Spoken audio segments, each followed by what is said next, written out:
So welcome. We're going to kick off because I think, we've got quite a few people who've already joined and we have half an hour together. Generally, what I like to do with these things is that I have my guest and I like to invite them to talk about their lives, their stories, and then to share a little bit about the topic that we decided to discuss today, which is obviously stop feeding your anxiety. So how we can use food. What are the foods that we need to be mindful of when we want to look after our mental health, and the foods that we need to include in order to support our mental health. And some of the other things that have been coming up from our own personal experience in clinical practice, and even familial, situations. So this session is being recorded. It is going to be sent out as a replay later on. I will have to edit it, so you probably won't get the replay until early next week, probably Tuesday, if I'll be honest. It'll take me a little while to edit because I like to put subtitles and all that stuff, and that takes a little bit of time. And the idea behind this, I call this series Lifestyle Matters. This is the 12th one that I'm doing. I like to interview people who've got interesting stories, interesting perspectives on how nutrition and lifestyle interventions can actually make a difference to traditional diagnoses where, sometimes in this case, mental health has been something that we've been told, you have to just go to talking therapy for it, and that's all that you can do, or you go on medication. And from my personal experience, that is not the case. You don't only need to go on medication. In fact, medication can actually be detrimental over a longer period of time. And what we like to do is show people how to empower themselves and how to use what's in their immediate surroundings and how to draw on the expertise of people like Joyce and myself to shift from feeling crappy, for want of a better word, and crappy to feeling, healthy, happy, full of energy, full of life, vitality, and thriving. And so I want to welcome everyone to today's Lifestyle Matters. It's episode 12. I've been doing these now for about a year. And I want to welcome Joyce, who is based in the Netherlands, but is actually a native Canadian. So Joyce, just say hi to our little group here. Okay, great. Well, it's really nice to see everyone here and also to see familiar face. The way that I got into what I'm doing right now is I was living in London and I really wanted to get out of the corporate world and start doing something where I was giving back. And I come from a family that is far less healthy than they could be. And so it was really a personal motivation. And specifically, a lot of my family members suffer from depression and anxiety. And so that was, the main motivator to kind of specialize in anxiety and to try and help them kind of peel back the layers of what the root cause of their anxiety was. And of course, there can be many contributing factors to one health issue. I really think anxiety is much more of a symptom of what's going on underneath. And it's just about understanding that there is so much more that you can do than the meditation and the CBT and exercise that you're doing. And of course, what Raewyn and I both do is more than just diet. It's also like lifestyle and looking at everything, all these touch points that we have that can have an effect. So I'm never just advising on one thing, and it's really like working people through a program. And so after living in London, I decided to move over to the Netherlands, learn another language. And I actually know Raewyn because she was my hypnotherapist many years ago in England. So, yeah. We have known each other a really long time. Joyce was actually one of my very first clients back in, I think, 2008, 2009, somewhere around there. It's a long, long time ago when I had just sort of like come out of, learning about hypnotherapy and how it can be used instead of medication for anxiety. So we have similar stories, family history of generalized anxiety. On my end, and dementia, and they kind of sort of go hand in hand. Like if you've got, neuropsychological issues, they sort of feed into the other. And I wanted to know, how do you stop that, right? Like how do you how do you deal with that isn't about medication? And from my perspective, like I had seen my grandfather, he had been on anti-anxiety medication for decades, for about 2 decades. And that had led to vascular dementia. It caused multiple strokes because when you're on medications or pharmaceuticals for longer than a certain period of time, and ideally we say you shouldn't really be on a pharmaceutical for longer than 6 months, because I had studied psychopharmacology to understand all of this. I wanted to know, well, how do you help people who struggle with this? Because it's horrible. Like it's not fun to see people you love suffering. It's not fun to be going through it yourself. And then when Joyce, came to me, I think we were dealing with sleep and anxiety, and she was in the middle of doing her nutrition training as well. So that was actually the beginning of my introduction into like, well, how can food actually be used as a modulator for figuring out, how to modify behavior, modify thinking and mood, right? So Joyce, like when, that was, like I said, a very long time ago. It's like 12, maybe, about 12 years ago, 13 years ago.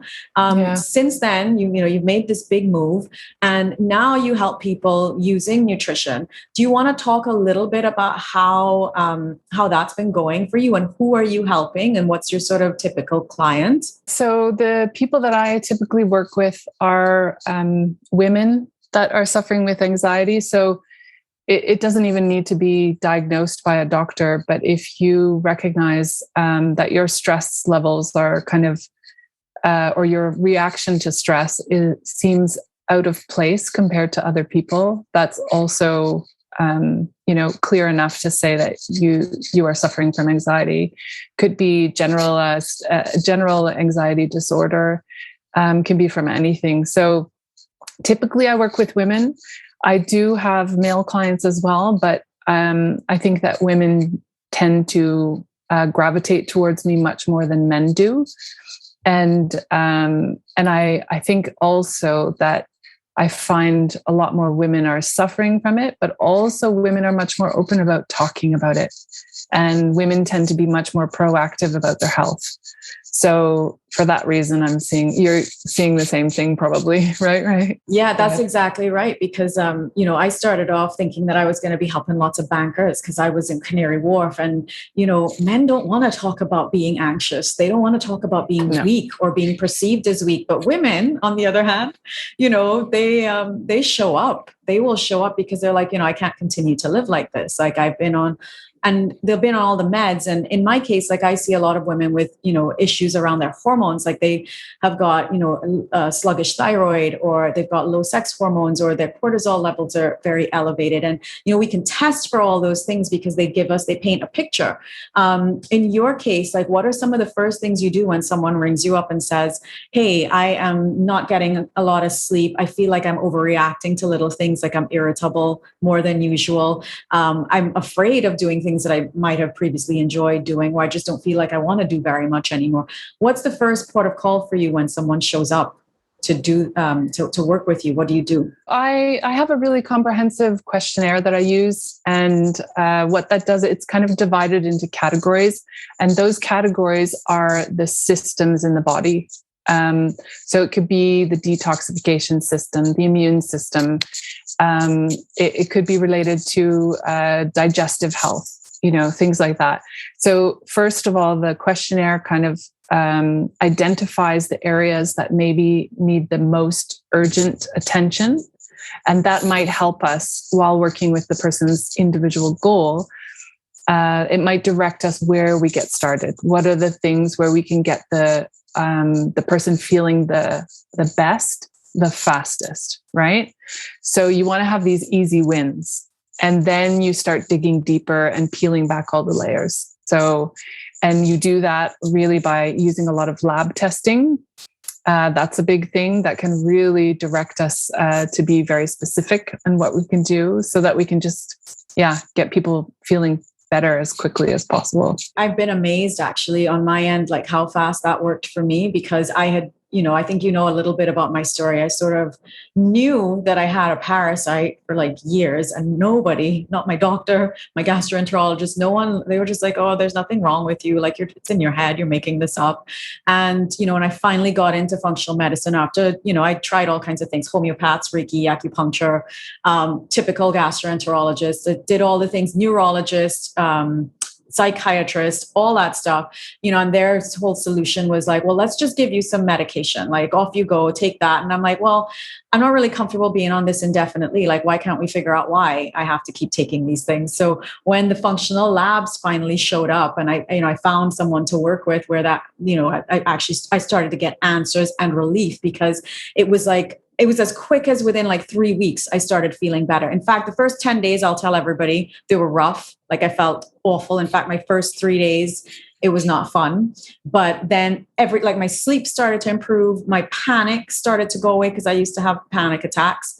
And my skin, I remember that was one of the first things, like my skin cleared up. I used to have horrible eczema, in addition to the IBS, in addition to the anxiety and the panic and the poor sleep, and the kind of screwed up hormones. So I'm kind of like one of your typical clients, actually, which is why I ended up having to work on myself, because I was like, I had all these things that nobody was connecting dots on. For the skin, they're like, well, go see a dermatologist. For the gut stuff, they're like, we'll see the gastroenterologist. For the psychology stuff, we see the psychiatrist, and nobody, and, I had thrush and stuff as well, lots of like chronic yeast infections every month. And they were just like, well, just go on the pill and just take this thing once a month. And I'm like, listen, I don't want to do this for the rest of my life. Like, why isn't my body doing what it's supposed to do? Right? Like, why isn't it behaving? Like, you're not born needing to be on the pill, and you're not born needing to be on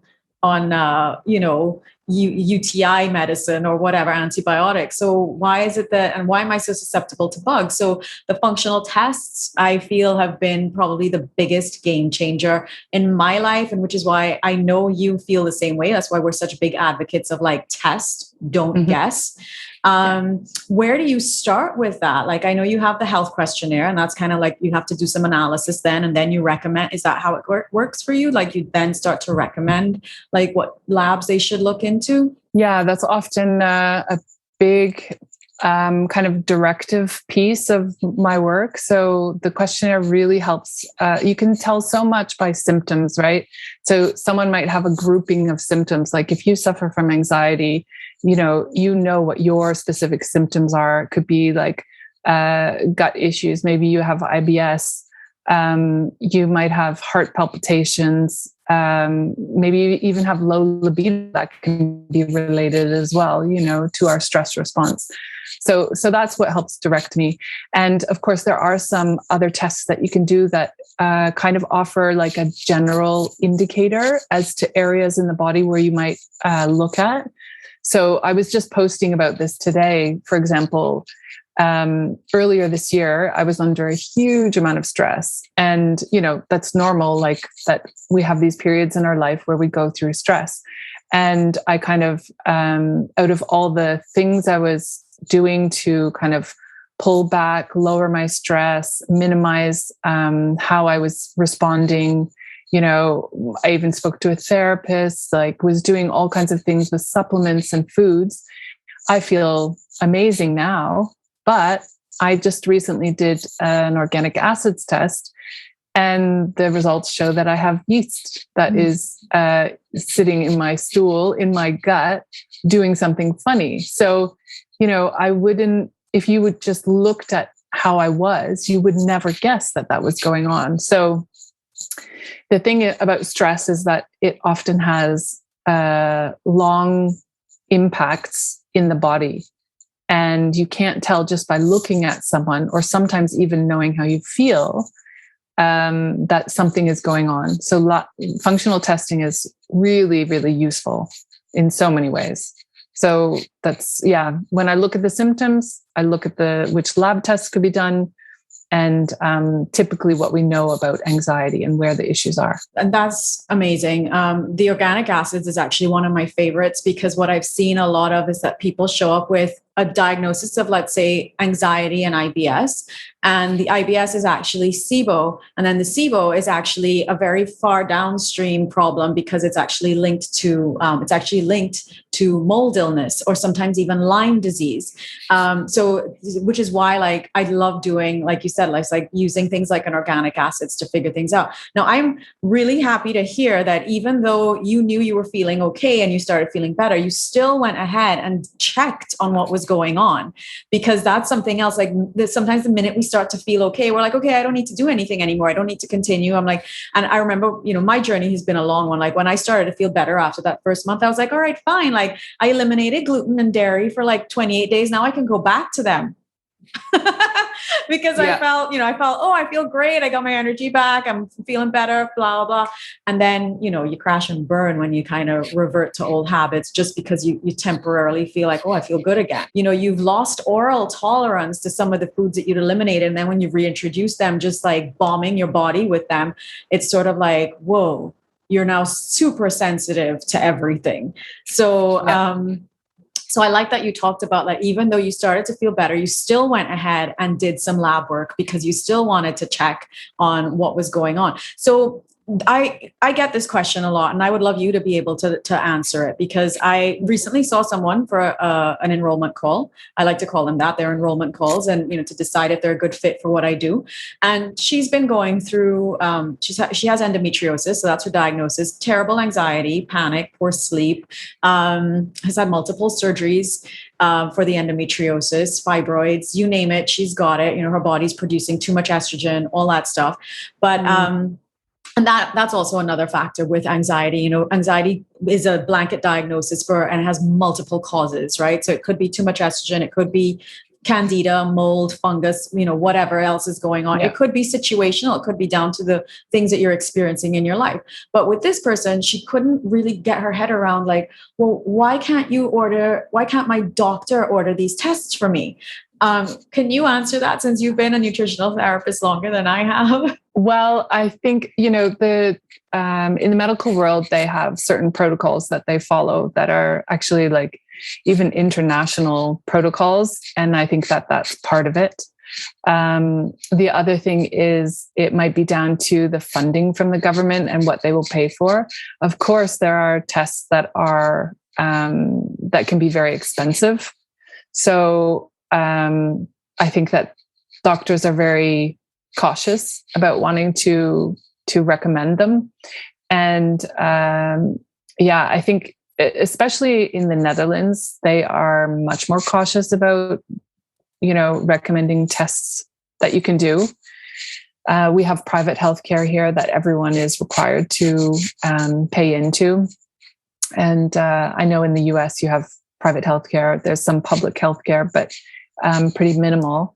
So often it's really down to the insurance companies and what they will pay for as well. So, and then there's also, I would say, a lot of, it's getting so much better now, but a little bit of mistrust within the medical world of alternative or integrative functional practitioners.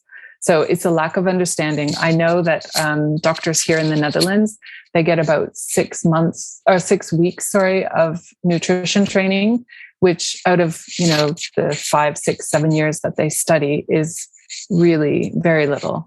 You're not.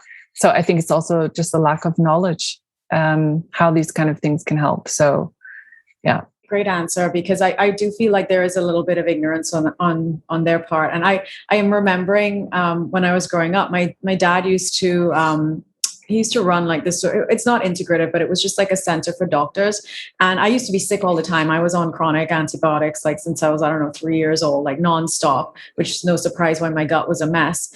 But I was, I had like my usual bout of tonsillitis or sinusitis or whatever that had showed up at I was 16 and, not feeling great. And my heart was racing and I wasn't getting a lot of sleep. And I'd been reading up on echinacea and I started using that. And the doctor, my dad's friend or whatever, he said, and I wasn't getting well because I didn't know how to dose or do anything. I just thought taking a couple of drops of it would have been okay. And when I told him, I said, well, I've been taking echinacea. He said, well, maybe you should stop taking it and then you'll feel better. And he was really cross with me that I was trying like herbal medicine.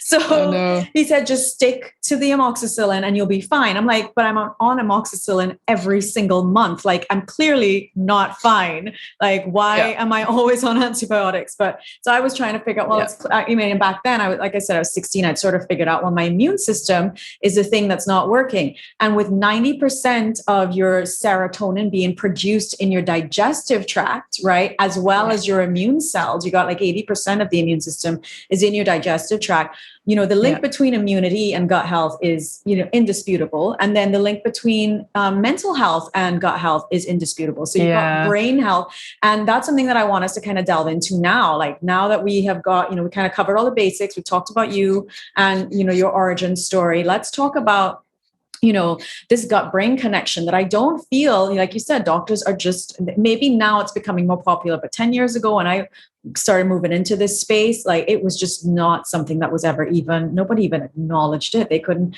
fathom. They're like, well, why would food do anything to your brain? And, my undergraduate degree was in psychology, and I wanted to do my dissertation on dementia and age-related cognitive decline, Alzheimer's and dementia, and how B vitamins could act as a mitigator and preventative, buffer against the aging brain. And my neuropsychology professors, they told me, this was in 2003, they were like, vitamins have got nothing to do with the brain, like no joke, right? So they wouldn't even take it on. I had to find another supervisor who was, he's a little bit more enlightened. He was a social psychology professor to look into it. So let's talk about nutrition and the brain and how like why the gut is so important and what are the things that we could be more mindful of when it comes to being proactive about what we can do to protect ourselves. Okay. So I think, I don't know where everyone is coming from in terms of their knowledge, but, what we want to really talk about is the second brain, right? Which is your gut and the microbiome. So for those of you who maybe don't know what the microbiome is, it's all the bacteria that we have in and on our body, but the majority of it is held in the gut. And in fact, we have so many more bacteria in and on our body, like it's in our nose, mouth, eyes, ears, on our skin, everywhere. In our vagina, it's absolutely everywhere. But we have so many more of that.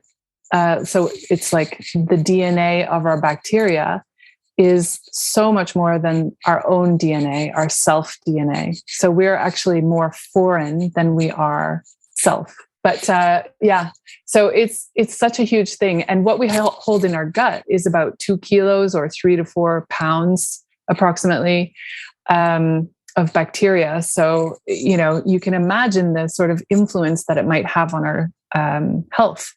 And when I started studying nutrition, this is like back in 2006, even then they were like, okay, we're talking about this. And I learned so much then, but it's just gone in strides. Our knowledge has grown so much. We've paid so much attention to what these bacteria do. And so this is what the crucial thing is. If you understand what bacteria do, then you can see the benefits for your health. And then hey, we've got to take care of these guys. We have to make sure that this symbiotic relationship that we have between the bacteria and us thrives so that we can be healthy the same as they're healthy. You start helping them and they will help you, So shall I just go into what the bacteria do? Yeah. Okay. So first of all, you have some bacteria that kind of live and hang out permanently in your gut. And you have other bacteria that just kind of go through. And as they pass through, they are also offering some benefit. And this all starts from the moment that you are born. Okay. So you have, thanks, Raewyn, is their commensal bacteria. So you have, from the moment that you're born, you start building up your bacteria. You're relatively sterile when you're in the womb. And as you come through the birth canal, then you pick up bacteria from your mother's vagina, and whatever skin you touch, whoever picks you up, whether it's the doctor, the nurse, your dad, or mom, or whatever, you're picking up bacteria the whole way. And this is part of what helps your immune system develop. So the bacteria are crucial to your immune system development. And that continues really heavily until you're about 2 years old. But it continues developing a little bit. Essentially, by the time you're 2 years old, you have like mostly the sort of breakdown of your bacteria like normalized. And in the from week 2 until you're about 2, you mostly have, it's like 90% of the bifidobacteria. So if you look at a probiotic supplement, you'll see bifido and lactobacillus. Those are the two biggest ones. As we grow older, the percentages kind of shift quite dramatically. And bifido really becomes about 3% of your total bacteria. Whereas the lactobacillus is, in that whole family that the lactobacillus sit, I think it's about 64%, but along with a few others in that family. So you can see like these two types, they are playing a huge role. The bifido more in the beginning and lactobacillus later. And there have been specific links made to anxiety in that case. So what else do the bacteria do? The bacteria will go and attach to the wall of your gut lining. This is mostly in the colon, the large intestine, and they will attach and they will leave no room for any pathogenic bacteria to attach. So they are actually protecting you. So the more that you have of the good ones, the less likely the pathogenics can actually grab on, and they're just going to pass through and head out in your stool, right? Bacteria also produce B vitamins. They also produce short chain fatty acids. So normally it's from the protein that you eat. They ferment the protein, and then these short chain fatty acids are kind of released, and they offer energy to your body. So this is to your brain, to your muscles, to your colon, to the cells that are there. The bacteria also help keep the integrity of your gut lining. So the gut lining is actually very thin. It's like one cell deep, basically. And so it's very easy if you've got 2 cells. So let's say these are 2 cells. You want the connection between them to be very tight and only certain things to be allowed through. And if you don't have good bacteria protecting that lining, you might get some gaps. And then when those bacteria go through, or proteins, they have access to the immune system. And that's going to set off like a massive flare, right? What else do they do? So your whole digestive tract is one long tube. And throughout the tract, you have these muscles that are kind of squeezing everything to go through it. You know, sometimes you might even sense that in your esophagus, or you might feel it in your intestines as things move through. Yeah, exactly. Sphincters, but not only the sphincters, because the whole way down you have muscles that are circular, and each of those contract. And that happens because of hormones, but the bacteria actually encourage this movement. It's called peristalsis. Let's see, bacteria also train your immune system to accept food is food, and that food is not dangerous. So if you have some kind of flare up where your body doesn't recognize food as safe, it starts reacting against those foods, and suddenly you can't have dairy or gluten or strawberries or whatever it is that's bothering you. Maybe it's due to the bacteria in your gut being out of balance. It also, as I said, sets up your immune system from when you're very young. For people that were like, I posted about this recently, like it's really good to know your birth story. Like, how were you born? Were you born by C-section, or were you bottle fed with formula rather than breast milk? Because those things, you know, I'm not saying that they are bad, but they can have an influence on the bacteria that you have kind of for the rest of your life. And that can have an influence on whether you experience anxiety or not. In fact, even if your mother had some kind of trauma or maybe mood issues or was ill or something like that, that can also have an effect on the bacteria that you had when you were growing up. So it has a long reaching effect. The bacteria help with detoxification and also the elimination of toxins. They can help eliminate heavy metals. They even have an influence on our tastes. So there are certain bacteria that like carbohydrates. There are certain bacteria that really like sugars. And so when you feed those bacteria sugars, then they grow and then they want more sugar. And it's a bit of a vicious cycle like that. So I love to talk about this one, Joyce, because sometimes when people come and they say, "Oh, I'm not going to be able to give up, sweets," and I had a client once with fibromyalgia, and we did a gut health test and a couple other things, and he said, "I don't know if I'm ever going to be able to give up sweets." I said, "Well, how about we just try with you?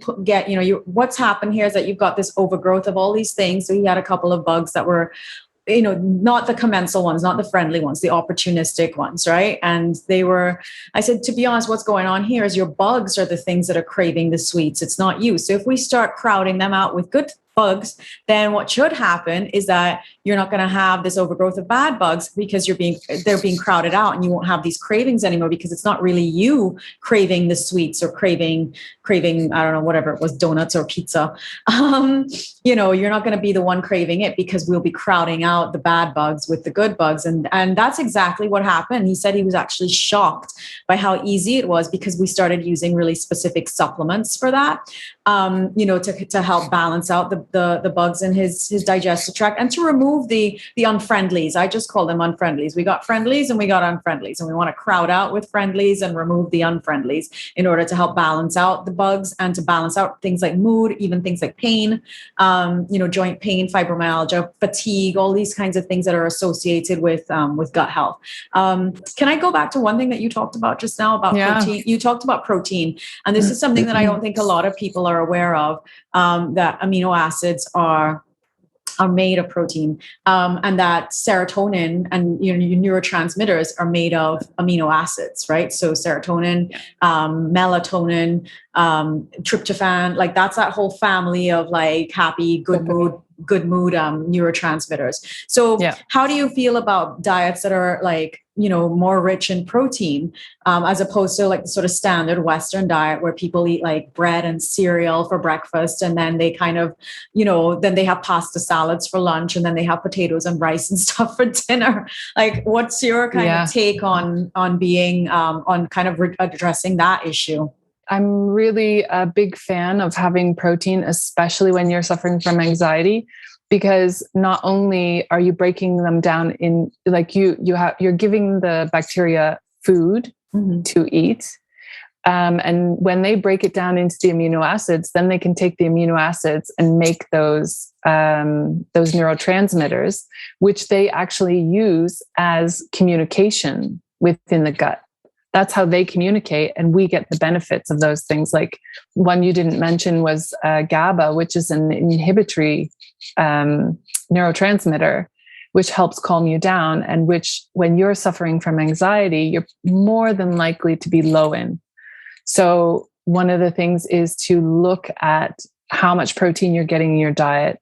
What you can use these apps to kind of document what you're having and figure out, like, is this enough for me? Am I making enough neurotransmitters? What's my mood like? How's this affecting my gut? It's all really, really connected. So you were talking about B vitamins as well. I want us to go back to that too. So thank you for answering this question about, and I love that you brought up GABA. It's one of my favorites. We got 50% of our GABA is produced in our gut. So it's a big deal for us to be able to make that for people who are struggling to sleep, especially. Like, they're usually extremely low in GABA. And again, things like, DNA tests can tell us these things. Organic acids tests can tell us these kinds of things as well. How well we methylate and metabolize certain vitamins, we'll find out about that using functional testing. But I want us to talk about B vitamins and how, one, they're used for energy. But the other thing that I know that, in terms of like balancing out mood, they can be like tremendously important. And like I said, my undergrad, my dissertation was on the effect of B vitamins on dementia and memory. But in your case, like when you're dealing with people with anxiety, what do you see when it comes to like using B vitamins to help people and supporting their moods? A lot of B vitamins are actually cofactors in making neurotransmitters. So it's so interesting because the bacteria are producing or like breaking down the protein to get the amino acids to make the neurotransmitters, but they are also producing the B vitamins that are required to help them make the neurotransmitters, which will make you feel good, right? And and aside from that, the only other way we get B vitamins are by having them in our food, right? And this is like a B3, B5, B6, B12, folate. These are some of the most important ones that relate to the neurotransmitters.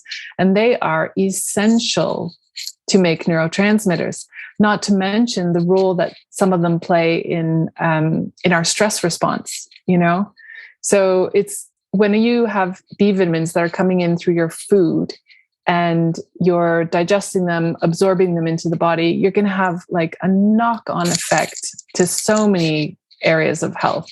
So not just your neurotransmitters, not just calming down anxiety, but helping your gut and lowering the stress response. So, we're at kind of at time, and I kind of want to open up the floor to anybody who is on the call who would want to maybe either come off of mute or if they want to pop a question in the chat. Because I feel like, we've talked about some of the most important things. We talked about protein, how important that is for like supporting someone who's dealing with anxiety and including more protein in your meals. Also about, being mindful of things like using, B vitamins to help with that. And also understanding the importance of testing to find out about that balance of good to bad bacteria. I don't even want to call it bad. It's just like we call it opportunistic. You might be exposed to some sort of pathogen that's not a friendly. So we've got those three things in terms of like, how do you deal and address, like figure out like, what is the root cause of the anxiety? Someone asked me the other day, is it chicken or egg? Is it the thoughts that are driving the balance of bacteria? Or is it the bacteria that's driving the thoughts? And I'm like, it's both. It's bidirectional. It's both of these things. So that's why you can't only do talking therapy and you can't only do nutrition therapy. You've got to integrate the two because you want to be addressing the thought processes that might be impacting your stress levels, because some of us are more prone to thinking in a certain way. Like I have got genes for anxiety. After I realized like my whole family had it, I was like, I need to figure this out. So I went and I did my genetic tests and I was like, oh yeah, I got like poor detox pathways. I got the COMT, I got the MAO, I got all the things that like got the genetic variances for not having, and which is why like for me, meditation is a non-negotiable. Eating lots of protein is a non-negotiable. Like I just have to if I want to stay happy and healthy. I've just learned that like now I know how to. I haven't had a panic attack in about 6 years. So that to me is like, I'm winning. Exactly. I'm winning. I'm like, I've cracked the code and it's without medication. I'm not using meds, right? Yeah, exactly. Yeah, it is possible to live without medication, I think, when you have anxiety, if you understand the root cause and you are approaching it in a methodical way. And I was just going to say, like, while people are maybe thinking of questions that they want to ask, another thing to focus on is the other foods that feed bacteria. And of course, like carbohydrates are important for feeding the bacteria because they provide prebiotics, what we call prebiotics. That essentially is just the food that your bacteria eat. And when I say carbohydrates, I'm not talking necessarily about starchy carbohydrates or grains or anything like that, although some of them can be also beneficial. But I'm talking about things like specific foods like onions, leeks, shallots, garlic, Jerusalem artichokes, asparagus, beans, lentils, chickpeas, bananas, radishes. There is a whole slew of foods that can feed your gut. Yeah, exactly. And I think one of the most important things is to have a varied diet. So if you are having enough protein, which of course you're going to get from beans, lentils, chickpeas, but you also have the fiber, then you feed the bacteria in such an amazing way, and you're going to start to feel better. There can, of course, be, if you have food sensitivities, it may be that you need to avoid some things for a while until you heal your gut. But there are other ways to include the probiotics. So you could take a probiotic supplement, something that's very specific depending on what your health issue is. But yeah, these are great ways to kind of feed the bacteria. Nihal had a great question. She said, do you get all the tests, including the DNA test, from the same nutritionist? Well, yes, that's what we do. That's, as functional practitioners, that's exactly what we do. We are the ones who are able to order those tests for you. So depending on where you at, like I'm in Mexico and the US, Joyce is in Amsterdam and obviously servicing Europe. So she can help with those things if that's where you're based. So, if you want to reach out, Joyce, what's the best way for people to reach you? Actually, are you on Instagram? I know I am, for people who aren't on Instagram, but I'm on Instagram and people can reach me that way as well, and Facebook. Yeah. So I'm on Instagram and Facebook under Joyce Bergsma Nutrition. Do you want to type it in the chat? Just type it in the chat so they can find it easily and start to follow you. And then I'm also, my website is joycebergsma.com. So yeah, for anyone who wants to know and connect with Joyce, that's the way to do it. I actually put up a post today about the test that I run. So if anybody wants to see that as well, they can get an idea of what it is. I look at, food sensitivities, the GI map, the hair tissue mineral analysis, organic acids is kind of like crucial, and a Dutch hormone test. There are more, but the sort of like standard ones that I get going with. Insurance, we talked about this at the start. Insurance, unfortunately, does not cover the tests anywhere. Definitely not in England, and definitely not in the United States. Like, they don't even, your doctor will look at you like you have two heads. If you say, can I get a GI map? And they'll be like, what on earth are you talking about? Like, they understand blood. They don't get stool or saliva or, urine, because the Dutch test is a urine test. The organic acids is a urine test. The hair tissue, they cut off the back of your hair and it looks at the balance of your minerals. Okay, Catherine's got, I'm having omega-3 from algae. I'm confused about DHA and EPA. I think they help with anxiety. Yeah, for sure.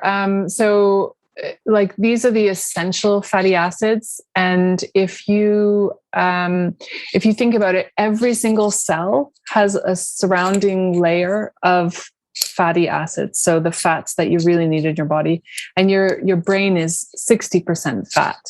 So cells are dying all the time, right? And in order for new cells to grow, they also need those building blocks, and some of those are the DHA and EPA. So when we say that something is essential, that means that we can't make it in the body from something else. We need to get it in our diet, and EPA and DHA. This is omega-3. We have to get it in our diet. So, and the best source is fish, but also algae. And so you're doing a great thing, Catherine. Really nice. Catherine's doing pretty good on lots of levels. She's had a big win this week. So we've been working together for about 2 weeks, but we had a big win. So fantastic. Very, very happy to hear that, that she's taking her omegas. Omegas are great. So, so fatty acids, protein. So I'm just recapping all the great things. Fatty acids, protein, B vitamins, testing, seeing what we're going, probiotics, prebiotics. That's 5 things. That's like, because I was going to say, what are your top 5 hacks for healthy mood? And I think we've covered them, throughout this conversation. Like, protein, start your day with protein, more protein on your plate than usual, than everything else. So whether that's eggs, if you can tolerate them, or even collagen, like that's my hack in the morning. I add collagen to everything. Collagen goes in my coffee, collagen goes in my smoothie, so protein in the morning. Yeah. And I would say, like, I just listed off a whole bunch of vegetables before that are specific prebiotics, but don't worry about that too much. What I think is the easiest thing to do is to just think about getting a rainbow of vegetables into your diet. So if, not only does color lift our moods, But having that rainbow will also give you the variety of the nutrients that you need in order to feed the bacteria and to feel better. So keep it simple. I love that. That's a wonderful way to wrap up. Keep it simple. Well, Joyce and everyone who has joined and has been so prompt and, such great questions. I hope you've taken away something that you can actually start using straight away. If you want to reach out to Joyce and myself, you know where to find us. You've got our Instagrams, you've got ways to contact us and ask questions. And, if you want to organize lab work, you can do that as well. Very, very simple to do. So I want to thank everyone for their attention and for being so engaged. And Joyce, thank you for your beautiful and such beautifully simple explanations of what goes on, because you made a very complex topic extremely accessible. Yeah, we could go really deep. Yeah, you could. We could go down a rabbit hole with some of this, but I think it was done so beautifully and simply. And if people do have more questions, they're welcome to start to follow us and to pay attention to what we're up to.